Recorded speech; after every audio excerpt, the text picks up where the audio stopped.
I'm standing right now on the southern end of the city of Jerusalem, and I would like to point out a couple of geographical features and then go a little bit in depth about the significance of where we're standing. But you'll notice right now there are two valleys and three hills I want you to notice. One is this valley coming through here. This is the Hinnom Valley running along the western side of Jerusalem. This hill over here is the western hill of Jerusalem. It did not become a part of the city until during some time in Hezekiah's reign. Over here we can't see very well the eastern hill, but if you keep going up, there's a little tiny sliver of land, and that was the original hill that David conquered. That was the Jebusite city. So that is old Jerusalem. And then you come down into another valley. This is the Kidron Valley over here. And it runs between the old eastern hill and this Arab village of Silwan. And if you're here and you're from the west, you should not go there. They've been known to be not very nice to us. So I'm not going to go any further. So we've got the Hinnom Valley running down here, and then it meets the Kidron Valley there. They both form a huge wadi system that carries the rain to the Dead Sea out east, that way, during the raining season, which is coming up in about a month, or any time.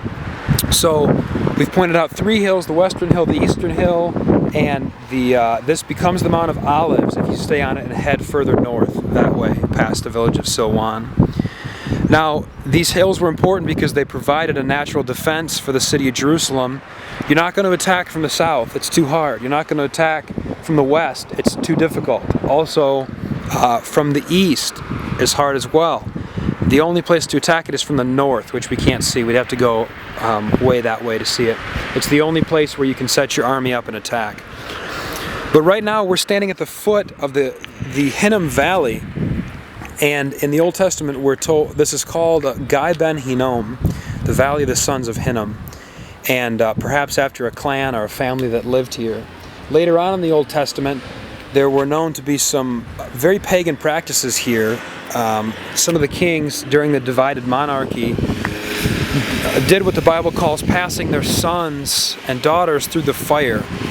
This could refer to child sacrifice or some other sort of religious ritual, but in any case it was pagan and was very much looked down upon by Yahweh, and he used his prophets to rebuke them for that.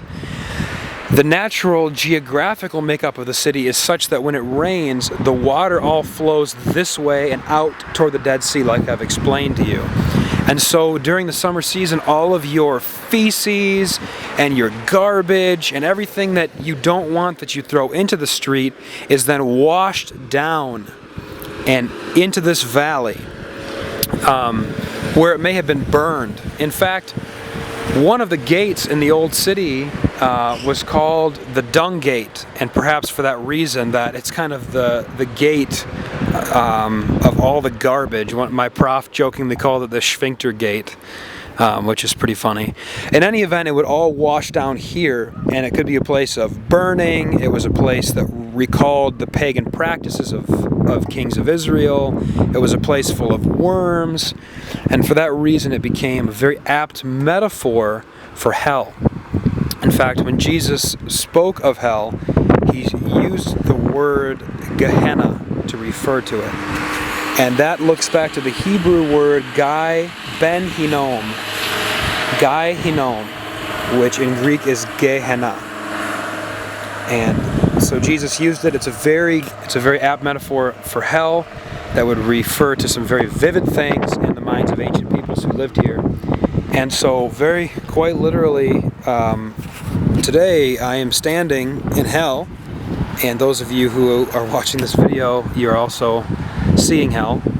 And so this is something that colors our Bibles and lets us know that the people who wrote them, the people who were characters in them, they're very much drawing on the things they see here, and they're very much using the metaphors that they derive from this land.